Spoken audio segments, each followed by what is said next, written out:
My name's Philip Beningoso. I'm an investment professional, and I'm going to be discussing how to avoid stock scams. Scam artists don't really care how you have come across your money.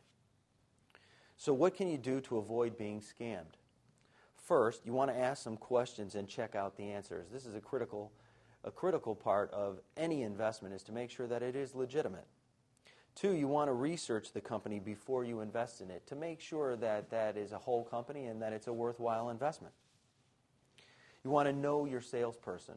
Now, you don't need to know them like you do your brother-in-law or a family member, but it's a good idea to make sure that it is a reputable person and that person is abiding by the law, that they haven't done something that is beyond the law. And you also want to be wary of unsolicited offers, offers that you don't request yourself, emails, faxes, things of this nature. Now, some red flags that are warnings of fraud are, if it sounds too good to be true, it usually is. And if they guarantee returns, or if they say beauty isn't everything, that they have a website and that website has all sorts of flash and looks like it's a very professional type of a company.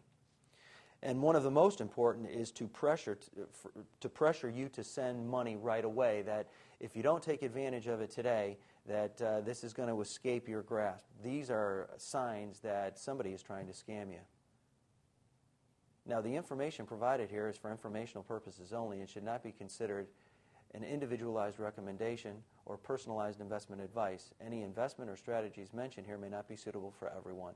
My name's Philip Beningoso, and I'm an investment professional.